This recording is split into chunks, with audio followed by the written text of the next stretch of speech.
Good evening.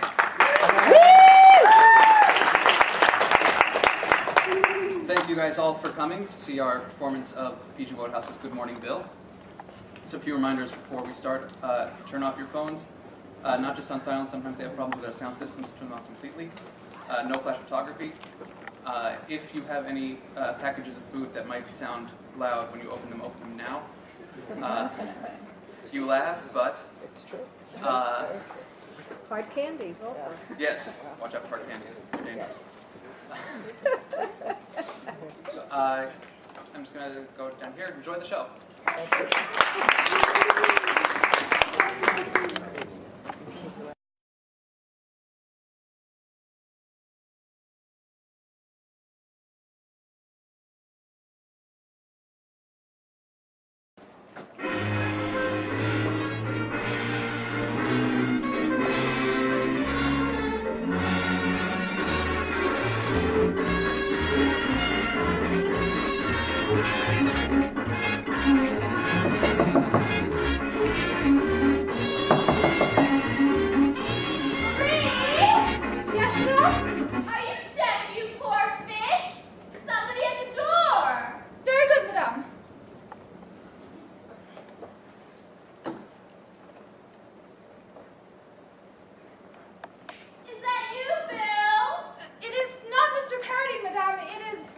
Lord Tidmouth. It is Lord Tidmouth, madame. Who the dickens is Lord Tidmouth? Hello, what ho? I'm a friend of Bill Paradigm's. Oh, I'll be out in a minute. Right ho? I say, what is that in there? Well, that is madame, your lordship. I shan't be wrong now. Right ho? Have a sandwich. I am. You're what? A sandwich. I mean, I'm having one. I say, this is extraordinarily good. Sardine, and my senses deceive me. Absolutely sardine. I read an interesting thing in the paper the other day. I said the sardine's worst enemy was the halibut. And I give you my word that until I read it, I didn't know the sardine had an enemy. And I don't mind telling you my opinion of the halibut has gone down considerably. Very considerably. Fancy anything wanting to bully a sardine. Here I am at last. Oh, smoke. I mean, hello? Hello. Hello? That's what I said. Take a chair or a sofa or something. Thanks. Bill ought to be looking in any minute. He's taking me out to dance. Sorry to have kept you waiting. I was shaving. Shaving? My neck, you silly ass. Oh. So, you're a friend of Bill's? Yes, I haven't seen him for 10 years, though. That's a long time. Yes, I just looked in to return his umbrella. His umbrella? He lent it to me 10 years ago. I was at his flat one afternoon, and it was raining. And I was in a great hurry because I wanted to get away with my fiancée. So I borrowed Bill's umbrella. I see. And did you get away with your fiancée? Oh, rather. And? Did you have fun? Yeah, she won. She married me.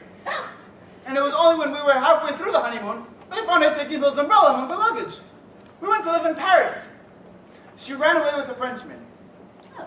Did you get a divorce? Yes, and married again. And on the honeymoon, I found her taking Bill's umbrella among the luggage. My second wife ran away with the Spaniard. I see. Too bad. When I married my third wife, we spent the honeymoon at Les Touquet. It rained the whole time, but of course I had the umbrella. And who did your third wife run away with? A Brazilian. Oh. Well, your home during the past 10 years seems to have been a sort of meeting place of the nations. Yes, so I've come to return this umbrella. I don't think the damn thing's lucky. Well, Sorry? Go on, shoot. I was only going to say, have you been reading anything lately? Oh, yes. I just finished the funniest book. Ah, who by? Oh, that awfully funny man who writes things. I never can think of his name. What's it called? Oh, some awfully funny title. I can't think of it for the moment. What's it about? I can't remember. But I think his books are awfully good, don't you? Whose? That man whose name I've forgotten. Absolutely. Right. Think old Bill's going to be long? I couldn't say. Why? boring you? Oh, no, no. I'm afraid I'm not frightfully good at conversation. Then let's dance. It's an idea. Music and everything. I love that tune. Topping, isn't it?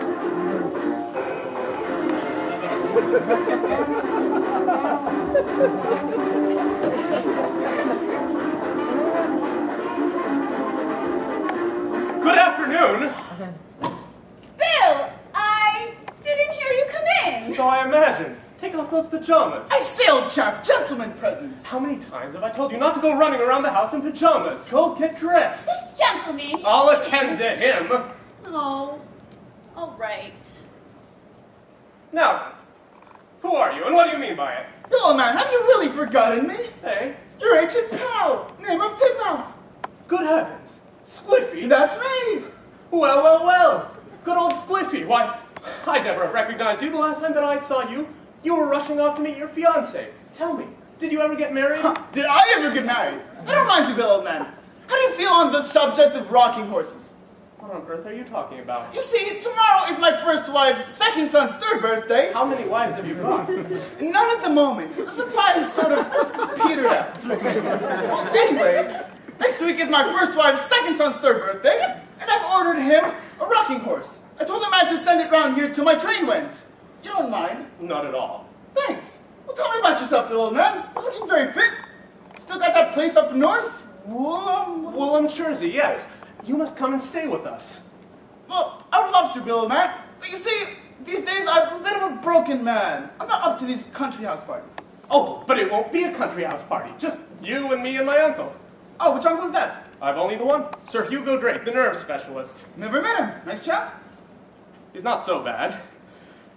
He would be all right if you could just get it into his head that I'm no longer a child in knickerbockers. I'm a full-grown man, but he will fuss over me like a hen, and it drives me mad.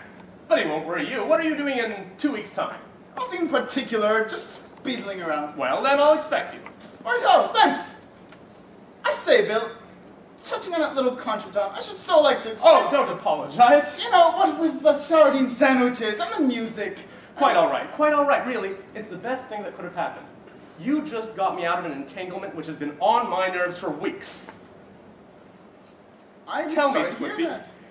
Tell me, have you ever felt a sort of aching sensation in the heart? A sort of desperate longing of the soul? Oh, rather. What do you do for it? I generally take a couple of cocktails. Cocktails don't help. Nothing helps. I've tried everything. Sport. I've read books. I've even gone in for work. Oh, what sort of work? Stock farming. And what's the result? I have 1,000 pigs and my heart is empty. Sorry to hear that, old man. I saw her out at the golf links. This girl that I'm talking about, that I'm all worked up about. I saw her out on the golf links a week ago. I've seen her several times since then. Who is she? She's a poem, Squiffy. All fresh air and wholesomeness. Ever spoken to her? No, she's so far above me. Ah, tall girl, eh? Spiritually, you ass. She's like a breath of clean wind, Squiffy, blowing across the fields in springtime. Who? Me? How do you like my outfit? What outfit? I'm ready to go dancing. I don't want to go dancing. But you said you would. I can't. I've made up my mind to stay in. And I've made up my face to go out. Besides, I wouldn't take you anywhere going dressed like that. Why, you've got nothing on. Naturally, you told me to go and get dressed. Lottie, I may as well tell it to you straight. I'm never going dancing with you again. Oh? Sprained your ankle or something? I'm going home. Indeed? Well, I've got to go home sometime, haven't I? I've got the business to take care of, and besides, that's all there is to it. I think it's time I went home. 1,000 pigs are pining for him. And what's the matter with taking me along? I don't think you'd be quite in the picture. Oh? I'm not fit to associate with your farmers, your beastly vicars, and your plowboys, huh? I never said that, Lottie. All I'm saying is I don't think you'd fit in quite well with the quiet village life. Why, really, be reasonable. There's nothing offensive in that. Why, some of the most wonderful women in the world would be out of place in a sleepy little spot like Woolland, Jersey. Queen Elizabeth, Cleopatra, Catherine of Russia, dozens of them. The right note, old boy. Stick to it. Besides, if I can't even go outside for 5 minutes without coming back and finding you kissing some... Oh, so that's the trouble, is it? You know perfectly well you have nothing to be jealous about. I look upon this man nothing more as some low, creeping thing. Awfully nice of you to put it like that. My second wife said the same words. You know perfectly well you have no need to be jealous. I'm not jealous. Oh, aren't you? And why aren't you? I see it all now. There's somebody else. There isn't. Yes, there is. There is. There is. I know there's another woman stealing you from me. Who is she? What is her name? Tell me her name. Who I is she? say, have you any Spanish blood in you? Lottie, listen. I won't listen. My second wife was half Spanish. Shut up! Oh, so you think you can get rid of me, do you? You think you can cast me aside like a worn-out glove. like a worn-out glove? You think you can discard me like a Like an old tube of toothpaste. Shut up! Rather. Well, you're mistaken if you think you can get rid of me so easily. Lottie, please. Lottie, please. Oh, Lottie, please! Lottie, please! Lottie, please! Oh, if you want a row, you shall have it. There! Did you ring, sir? I'm there! I'm there! Lottie, put yourself together. I'm there! I'm there! No! Lottie, stop! No! Oh, let go of me! Let me go! She's fainted. Water! Vinegar! Pepper. Slap her hand! Sit on her head. Will you all be quiet? Go, get a doctor. Yes, sir. You, take her to a room, put her on the bed and undress her. Me? Oh, it's a shame.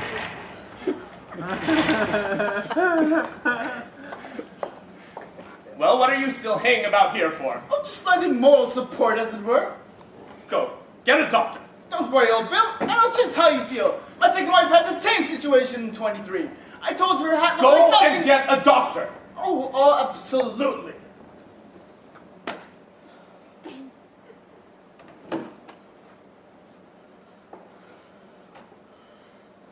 Marie, Sir? how is she? Still unconscious, sir. And I don't like her breathing. If you ask me, it's stertorous. Stertorous? Sort of puffy. Like this. Marie! Sir? When I want a farmyard imitation from you, I shall ask for one.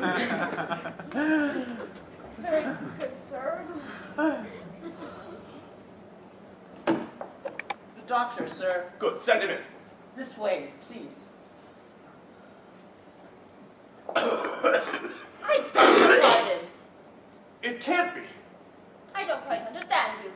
I mean to say, that is to say, I mean, I saw you out at the golf links. Yes, I play a great deal when I have time. Yes, I saw you there at the golf links. I saw you several times at the golf links. You were out at the golf links and I saw you. I was told that somebody here wanted a doctor. Yes, but I mean, I can't, I don't, what precisely are you? If you were the patient, I should diagnose you as a bad case of aphasia. You don't mean to, are you the doctor? Certainly. Smith is the name. Dr. Sally Smith. Good heavens. I beg your pardon. Nothing. You said good heavens. And I don't like people saying good heavens to me. I only said good heavens. Yes, in the voice a small boy would use when being introduced to a Barnum and Bailey freak. I assure you, I have no such You intention. know that is just how you said it. I'm sorry. Fine. Then everything's all right. You'll excuse me for biting your head off, won't you? I always have to start an interview with a new male client by sitting on him hard. The male mind seems unable to grasp immediately and without assistance the fact that a female doctor need not of necessity be a gargoyle with steel-rimmed spectacles and wash-leather complexion. Would you mind telling me who you are?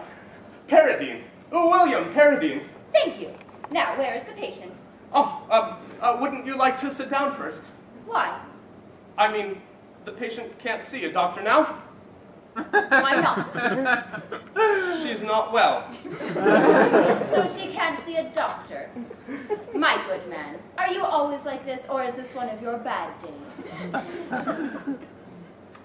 I know I'm a fool. Ah, a lucid moment. It's just the shock of seeing you come in like this. Why shouldn't I walk in? You sent for me. But you don't understand. I saw you out at the golf links. So you said before. Listen, Mrs. Miss. Thank God. I beg your pardon. Nothing. I mean, all I wanted to say, or rather, to rephrase it, if I were to say it somewhat differently. Does your keeper share this suite, or is he in a different part of the hotel? Oh, my goodness. What's the matter? There seems to be something on your mind, such as it is. What's troubling you? You take my breath away. For shortness of breath, try a jujube. And now, please, my patient. Marie, Sir? how is the patient? Asleep, sir. Oh, fine. See that she doesn't wake up. The maid says that the patient has fallen asleep. Quite natural. Sleep often follows violent hysteria. How do you know it was hysteria? By the broken china. Long-distance diagnosis. Well, let her have her sleep out. I will. And will you please stop looking at me like that? I'm not looking at you like that. At least I don't mean to. Automatic, eh? Very interesting. Unconscious reaction of the facial and labial muscles at sight of a pretty woman. I do wish that you wouldn't treat me as though I were something under a microscope. Well, I'm glad I have my vascular motors under control. You're what now? Of course, you're a layman. By vascular motors, we refer to the nerves which regulate the flushing and paling of the skin. I can control them. So whatever the provocation, I never either blush nor turn pale. I always maintain my decent, ordinary, healthy color. It's a lovely color. It's amazing that you have such a complexion. Indeed. Well, Why? Why, simply you must work so hard and... You seem to have an entirely wrong conception of me. You seem to look on me as some sort of poor, faded laboratory plant, spending a life of drudgery between books and invalids. I'm fit as a fiddle, thank heaven, and I enjoy every minute of my life. I go to theaters and concerts. I play games. I spend my holidays traveling. I love my recreations. I love life. And why shouldn't I? Who has a better right to everything there is in life than I? I enjoy pleasure, and I earn every bit of pleasure that I enjoy. And it is because I earn it that I enjoy it. I like jolly suppers because I pay for them myself. Nice clothes, nice shoes, silk stockings, because I buy them myself. I'm like the village blacksmith. I owe not any man.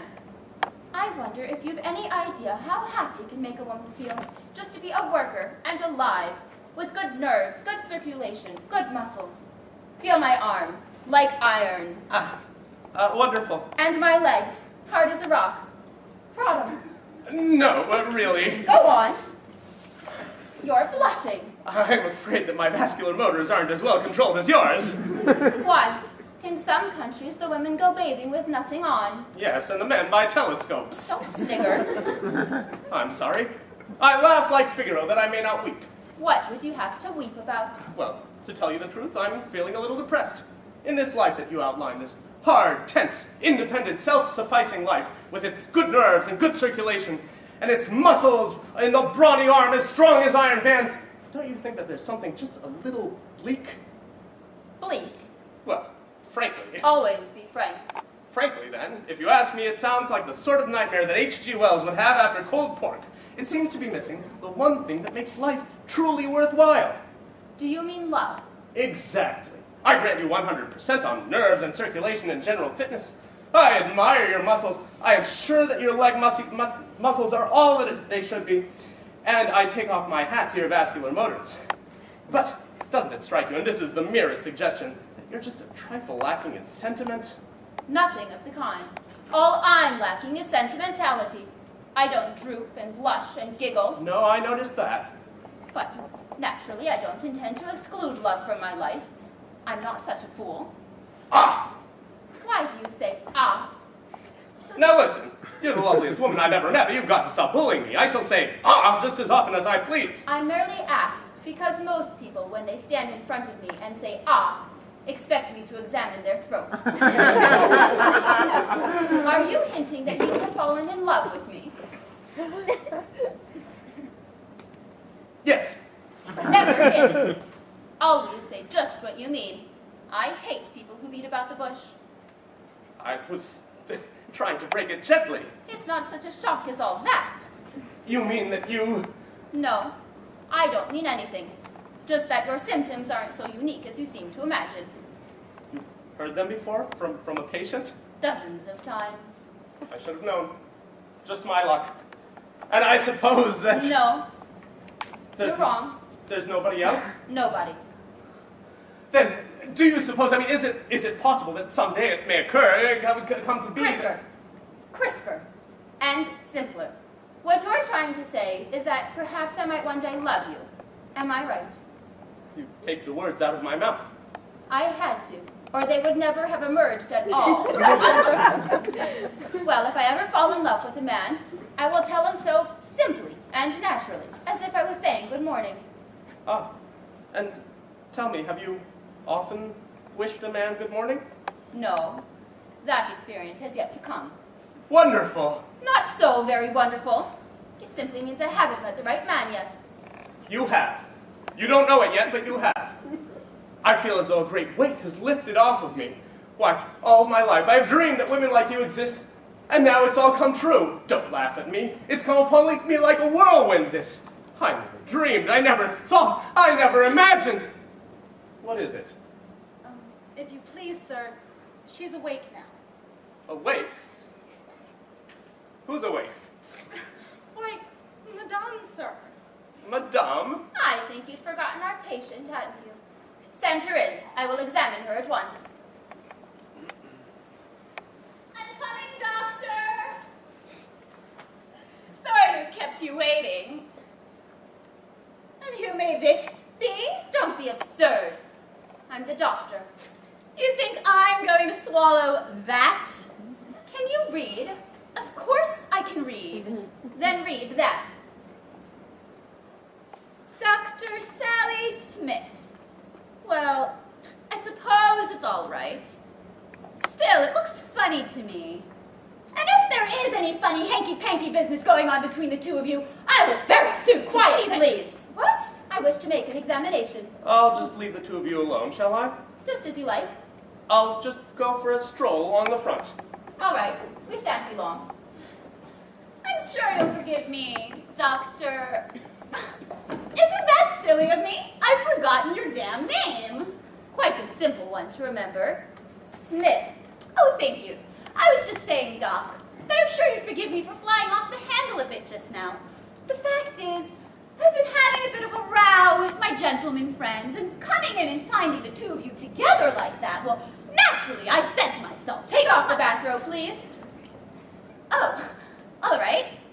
Let's see. Where was I? Oh, yes. What started it all was him saying to me, as cool as a cucumber, that he wasn't ever going to take me dancing again. Oh, I said. And why not, may I ask, I said. Well, he said, I'm going home, he said. Going home, I said. Yes, he said. So naturally, I said, I know what the trouble with you is, I said. You think you're going to discard me like a worn-out glove, I said. But you're mistaken if you think I'll stand anything like that, I said. See, it's not as if I were an ordinary girl. A palmist once told me that I was full of fineness and individuality and sensitiveness. And what I do say is, I have a right to a little bit of consideration. Well, the lungs appear sound. Take a deep breath. The heart is all right. Now for the reflexes. Cross your legs. All right, that's all. Examination over? Yes. What's wrong with me? Nothing much. What you want is a rest. Aren't you going to look at my tongue? I can tell without looking at it that arrest too. No, what you want is a few weeks in a nice, quiet sanatorium. You're going to send me to a sanatorium? Yes. You'll get cold baths and plain food and no cigarettes and no cocktails. I believe it's a trick. A trick. I believe you're just trying to get me out of the way so you can have him all to yourself. Him? You can't mean. Do you really believe for one moment that I am in love with Mr. Paradine? You aren't? Of course I'm not. And you want me to go to a sanatorium? I do. Well, it all looks funny to me. I say, I've snaffled a medicine man. Hello. I'm afraid I've already examined the patient. My name is Dr. Smith. I'm Lord Tinmouth. I say, this is rather awkward. Old Bill told me to get a doctor, and I grabbed one from the lobby. I'm afraid there's nothing for him to do here. He's apt to be a bit shirty, isn't he? If he sees I've lugged him up here for nothing, he wasn't any too pleased at having to come at all. He was on his way to the links. Oh. Well, as you've called him up, we could have a consultation if he likes. Where is he? Oh, he's navigating the stairs. Stout old boy. Not very quick on his pins. This way, Doc. Oh, there you are. Good afternoon, Doctor. Afternoon. You're the patient? No, I'm afraid I'm a doctor myself. There seems to have been a little misunderstanding. You mean no need for me to have come at all? You see, the whole trouble was, old Bill got the window, and he sent the entire strength of the company out of town scouring the town for medicos. It begins to look like a full house. I thought that as you were here, Dr. Drake. Not Sir Hugo Drake, the great specialist. This is a proud moment for a mere general practitioner, Sir Hugo. I'm Dr. Smith. Oh, yes, heard of you. You're over at St. Luke's. Fancy your knowing. I'll say you're thoroughly capable. No need for me then. Patient in excellent hands. I thought that as you were here, we could have a consultation. A consultation? Well, yes, if you wish it. Can't take long, though. Most important appointment. This young lady the patient? Yes, sir. Well, run along into the bedroom, young lady, while we go into your case. She says I've got to go to a sanatorium. Subject to Sir Hugo's opinion. Oh, we'll thresh the whole thing out. Never fear, we'll go into your case minutely. Run along, my dear. Well, I suppose I'll be all right between the two of you. And I'll leave you to it, but I've often wondered what you doctors hold in these consultations. A lot of deep stuff, I expect. Well, nothing the matter with her, I suppose. Nothing but a little nerves. The way that young fellow snatched me up and carried me off, you would have thought it was a matter of life and death. Silly idiot, now I shall be late for my golf match. What a shame, Sir Hugo. You don't get much time for golf either, I suppose. Very little, very little. I just ran down here for the weekend. You play?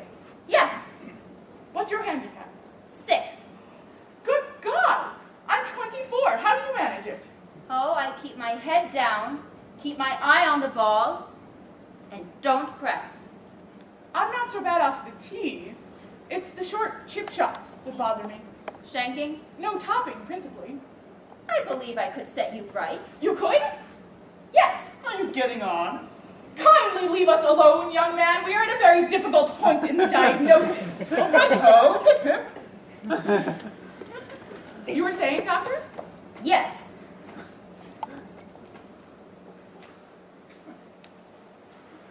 So much depends on the right grip. Do you use the Varden? I used to, but lately I've gone back to the double V. Well, the great thing is not to grip too tight. But I should have thought the tighter you grip, the more force you get into the shot. You don't want force for a chip shot. It's all in the direction. Grip firmly, but lightly. How right you are! Firmly, but lightly. The hand should be kept low, and above all, should finish low. So many people finish their iron shots with their hands up, as if they were driving. I see. At the finish of a chip shot, the club should be very little above the horizontal, not like in the drive. I see.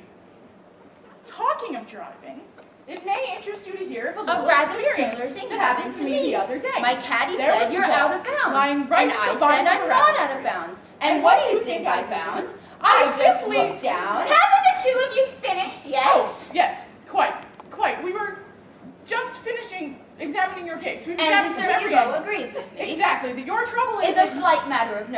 any consequence, though disagreeable. And you must be kept in a Firmly put sanatorium. politely. Oh, just so. I would recommend a particular one that's not too far from here. Well, all right. I'm not particular. Lord Tidmouth? Hello, consultation over? Yes. Sir Hugo agrees with me that the patient must be kept in a sanatorium. Is Mr. Paradine outside? No, he's out in front.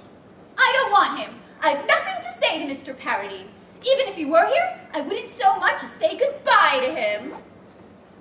You'll escort me off to this loony bin they're pushing me off to, won't you? Charm. You'd better take your umbrella. I think it started to rain. That's not my umbrella. That's old Bill's. Well, I'm sure he won't mind, so long as you don't lose it. Lose it? Lose this umbrella? Dear lady, not in a lifetime. Well, tough. Curious. Oh, Paradine. An unusual name, Bill. not so unusual. Put the two names in conjunction. William Paradine. I have a nephew, William Paradine. Really? His poor mother was my sister, and since her death, I have viewed myself in loco parentis to the boy. Causes me a great deal of anxiety. It seems incredible that he should be staying here, under his own name, with... Will you show me that grip again? Certainly. But Lord Tidmouth seems to have taken away our mashie nibbling.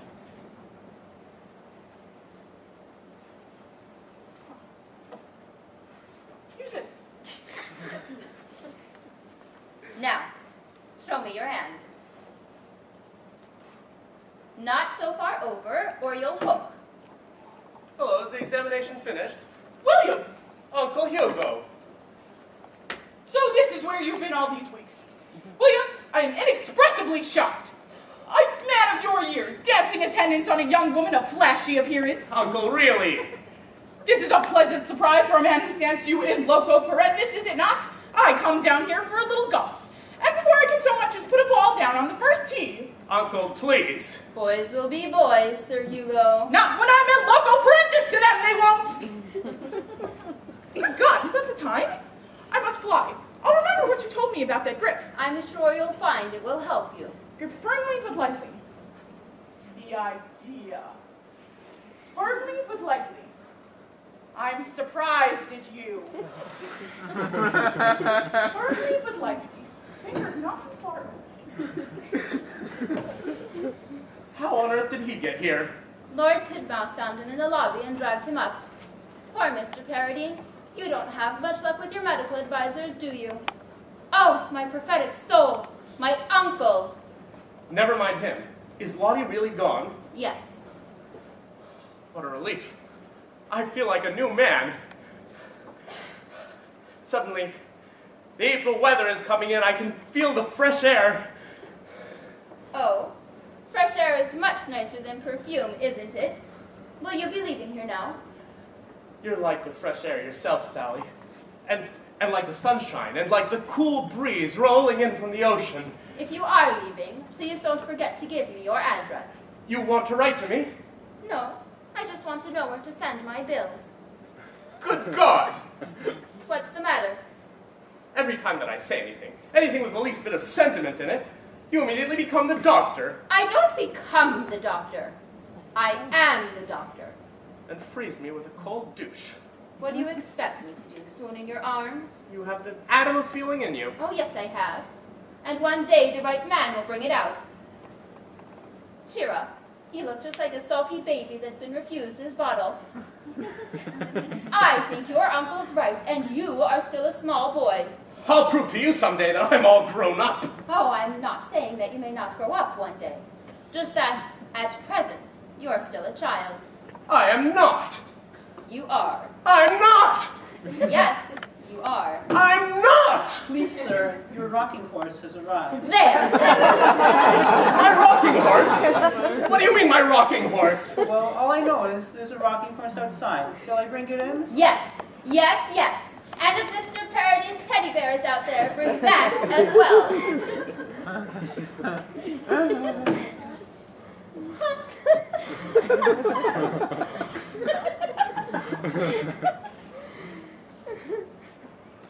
The bill, sir.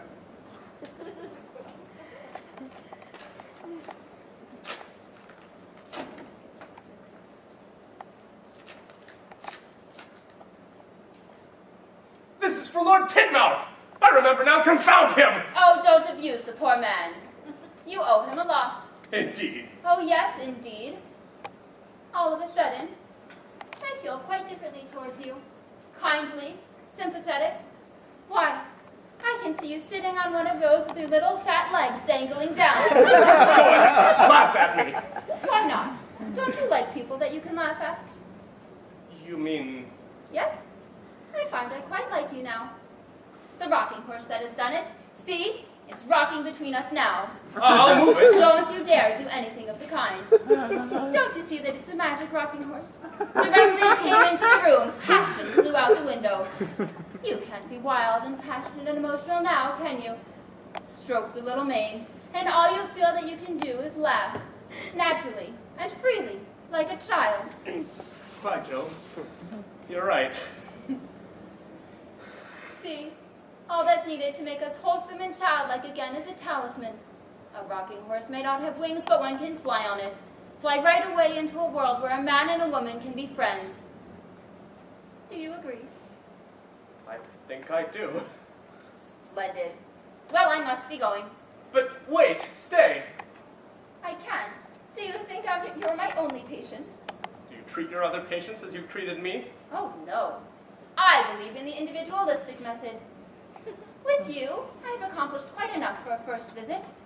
You have laughed. Laughed as only children and clean-hearted people laugh. I think I'm a good doctor. But when shall I see you again? We'll think about that later. In the meantime, here is a prescription. Lead a regular life, go in for sport in the open air, dine early and lately, and before going to bed, take a 3-mile walk. It will help you to sleep. Goodbye. But what if I can't sleep? What if I lie awake all night, tossing and turning, thinking of you, dreaming of you, yearning for you? Ah, well. Yes. In that case. Yes. Get up and walk another 3 miles. Goodbye.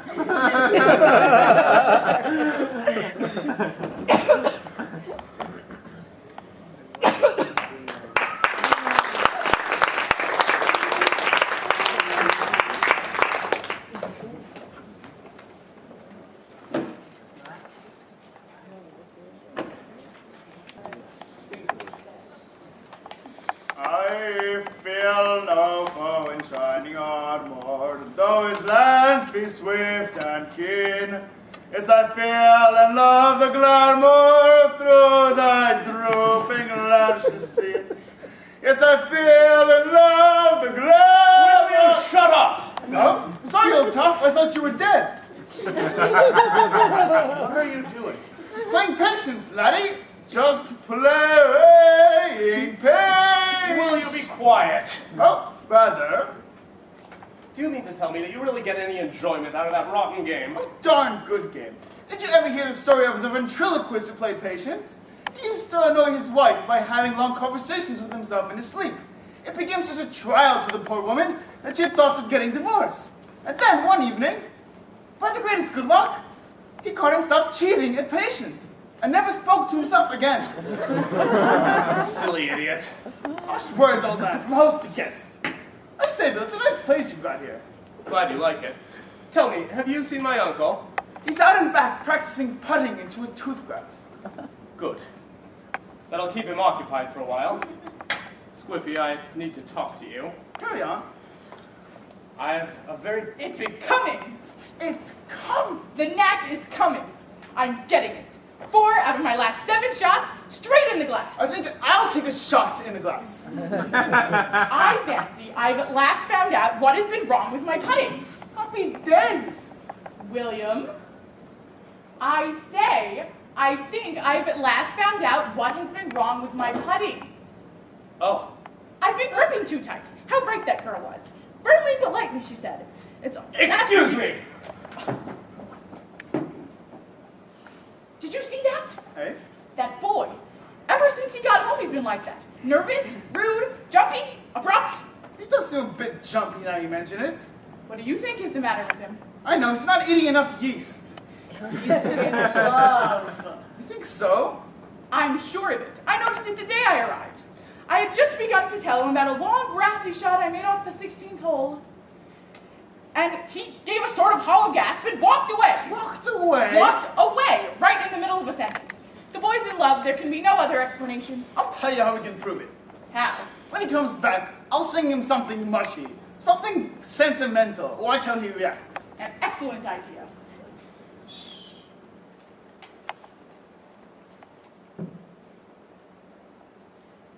What made you leave us so suddenly, William? I went to fetch something. You seem very restless tonight. I'm not. Remember the night you said I love you. Remember you vowed by all the stars above you. Remember we found the lonely spot, and after I learned to care a lot. And now you promise that you forgot, but you forgot to remember. There. You observed? Absolutely. The boy's in love. William is pining for that young woman. What young woman? The flashy young person from the sanatorium. You mean Lottie? Exactly. We thought the episode was concluded, but evidently the infatuation still persists. What are you going to do about it? Rather ask what have I done about it? All right, what have you done about it? Never mind. Then why did you tell me to ask? Young man, have you ever studied psychology? Oh, not to any great extent. All they taught us in school was the difference between right and wrong. There is some difference, but I've forgotten what. Have you ever asked yourself, what is the secret to the glamour this young woman exercises over William? No.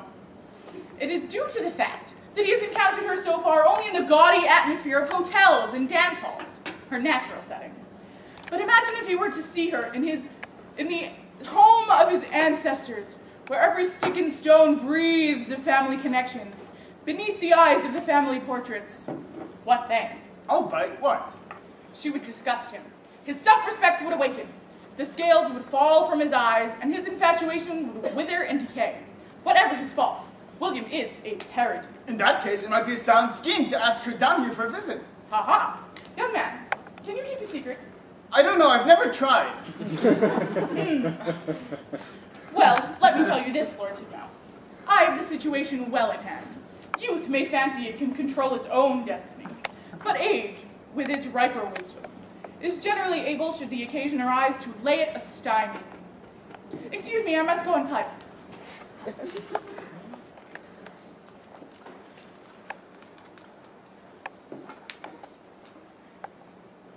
Is he gone? Just oozed off. Want me to call him back? Oh, good heavens, no. Squiffy, we're pals, aren't we? Absolutely. Bosom is the way I should put it. Very well, then. I need a great service from you. Tonight, you must get my uncle out of the way. Murder him? If you like. If you like. Anyway, go up to his room with him when he goes to bed and see that he gets off to sleep. Tonight, I want to be alone. Bill, man, you're being very mysterious this PM. You shimmer about and dash in and out of rooms, and make dark, significant speeches. All you need is a mask and false whiskers, and you can step into any mystery play, and no questions asked. What's up? I'll tell you. I have got a very big thing going on tonight, and I cannot be disturbed. Tonight, I mean to put my fate to the test. To win or lose it all, as the poet says. Oh, what poet? What the devil does it matter what poet? Oh, I merely asked. Montrose, if you really want to know. I don't. Squiffy, I'm in love. Really? The old uncle was right. So in love, I could howl like a dog. I suppose you're going to ask what dog. Oh, no. It's terrible. It's killing me. Bill, man, serious news. The old uncle's actually right. What do you mean? I felt all along something like this would happen. I wanted to warn you at the time. Bill, old man, I came within a toucher of saying, pause before it's too late. And now she's in the sanatorium and you're pining for her. Oh, for the touch of a vanished hand. What on earth are you talking about? Lottie, of course. Lottie? Are you really so idiotic as to think that I'm in love with Lottie? If you had twice as much sense, you'd be half-witted. Who are you in love with then? Sally Smith. The lady doctor? Yes. This is all new stuff to me. I couldn't stay near her. It was driving me mad. I had to come down here. I was going crazy up in London near her. She wouldn't let me tell her how much I love her. I went to her office last week to see her, absolutely determined that this time I would ask her to marry me. I got in, and before I could get a word out of my mouth, she told me to stick out my tongue. And what did you do? I stuck it out. Coded, she said, and prescribed me a mild tonic. Now I ask you, Squiffy, could I possibly have followed that up by asking her to be my wife? It wasn't what you would call a good cue. I left there cursing. Cursing everything and everybody. Myself, my fortune, and the rotten luck that brought the two of us together. I came down here to try and get away from it all. It's no good. It's worse than ever. I've tried to dull the pain by reading books. I've read everything in the language, from Shelley to Swinburne, everything from Coming to the Garden Maud down to Romeo and Juliet. Romeo and Juliet? Not played by Shakespeare. Good Lord, is that fellow still writing? It was only this afternoon that I found a book that really had a helpful idea in it. The Telephone Directory. Shall I read you what it says? Please. Smith, Dr. S. Grosvenor Street, 61 Alderney Street, Southwest, 7525 Grosvenor. I stared at that telephone directory, and it stared back at me. At 5 o'clock, I said to myself, why not? You don't mean... She's a doctor. If I were ill, she would fly to my side. At 6 o'clock, I gave in. Good Lord! Telephone? Yes. I pretended to be Mr. Paradine's valet. I said that Mr. Paradine had fallen dreadfully ill. We were sending a car, and would she please come at once?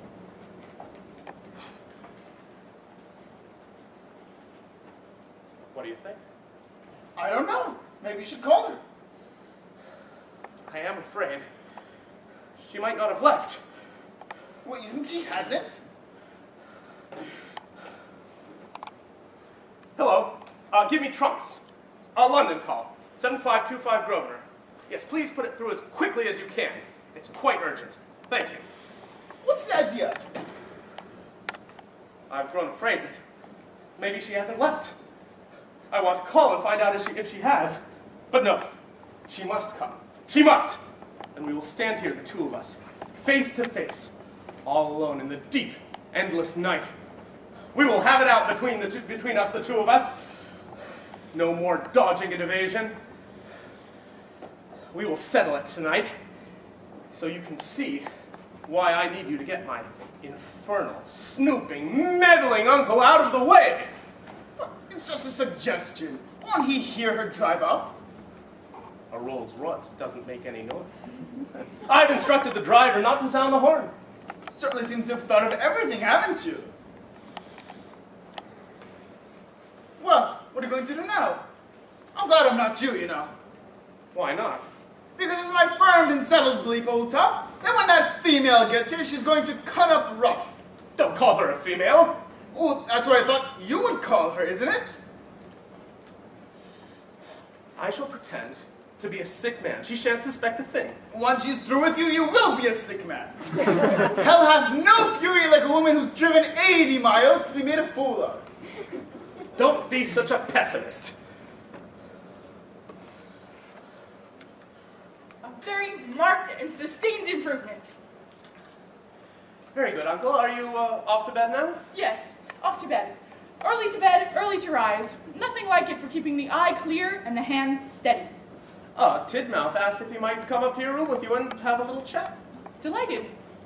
You should tell him that story of yours about the caddy and the India rubber tea. Certainly. You'll roar with laughter. Oh, how jolly! Come along, my boy. You coming, William? No, I think I'll stay up a little bit longer. Well, good night. See you in the morning. Bill, old man, is it a long story? Longish, but to help a pal, Squiffy. All right. We Tidmouths never desert a pal. It's a far, far better thing that I have done than I have ever done. Well, tough, tough.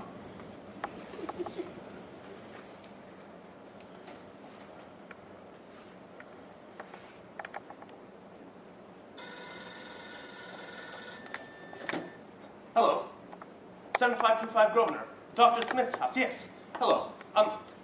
Can I ask, please, has the doctor left the house? I see. At 9:30. Yes. Thank you very much. Oh, hello. The patient is in a very serious condition. She will probably have to sit up with him. She won't be returning tonight. Yes, thank you, very kind.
Good evening. Oh, good Lord. You made me jump. Weren't you expecting me? Yes. Well, here I am. Yes. Well, don't stand staring as if you saw a ghost. Yes. It's just seeing you here in my house. It's so strange. You're right. Strange is the exact adjective. For a man who has called a doctor a night's journey of 80 miles at 50 miles an hour, you look surprisingly well. But I'm not. I'm desperately ill. You can't tell how a man's feeling just by how he looks. I don't intend to. We'll have a thorough examination. What are the symptoms? Did you say symptoms? I did. But if they're too terrible to mention, then never mind. I'll soon find them out for myself. Won't you let me help you off with your coat first? Thanks.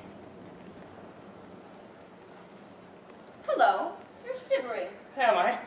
Do you feel chilly? No. Hot all over. Let me feel your pulse.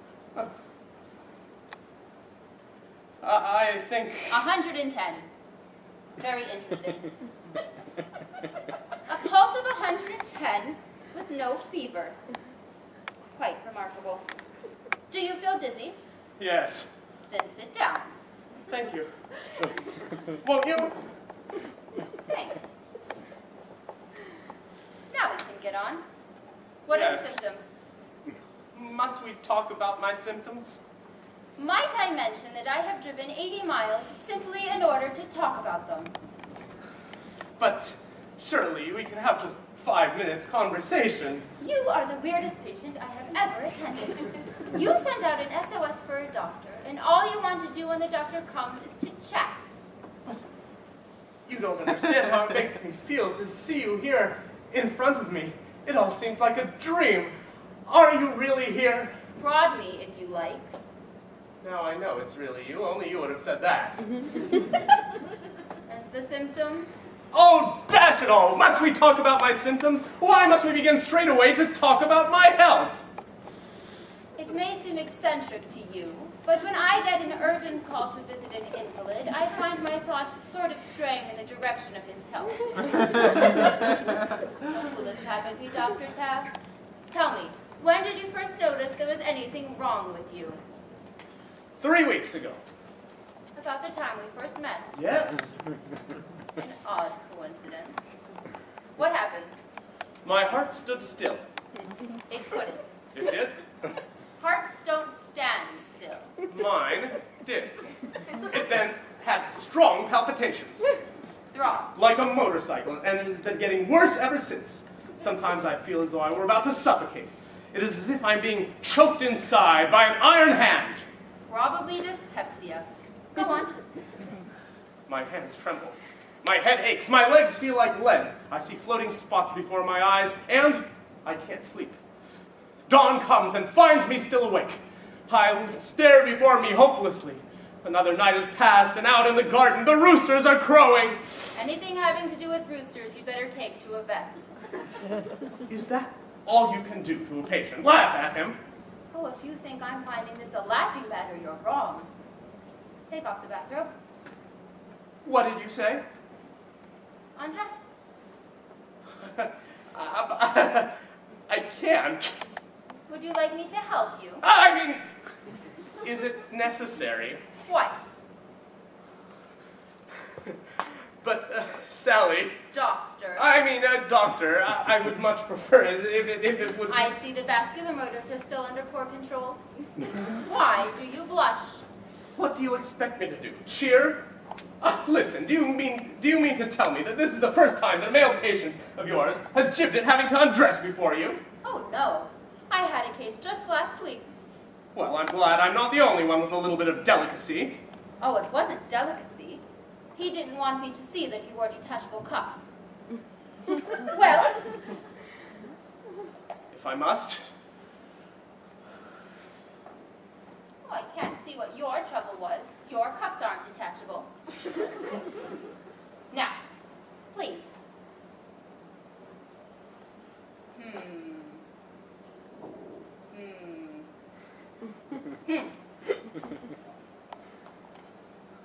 I wonder if you understand what it means to me to have you and me alone in my house.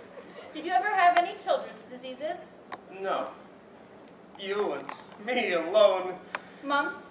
No. Measles? No! I merely asked. It's too bad. Here I am, trying to pour my soul out to you, and all you can do is interfere with questions about mumps and measles. My dear man, I'm not interested in your soul. My job has to do with what the hymn books call your vile body. Now, please.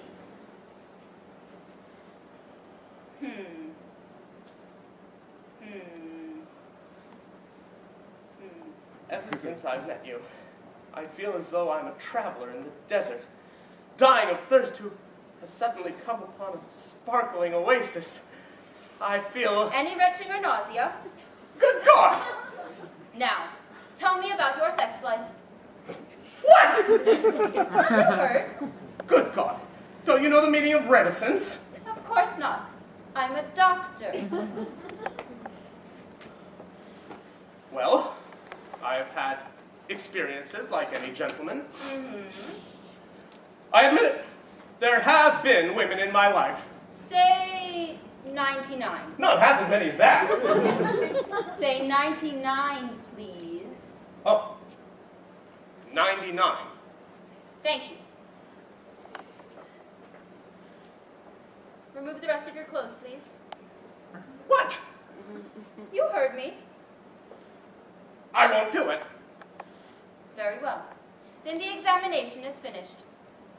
Tell me, Mr. Parody, just to satisfy my curiosity, what sort of a fool did you think I was? I beg your pardon. I'm glad you have the grace to.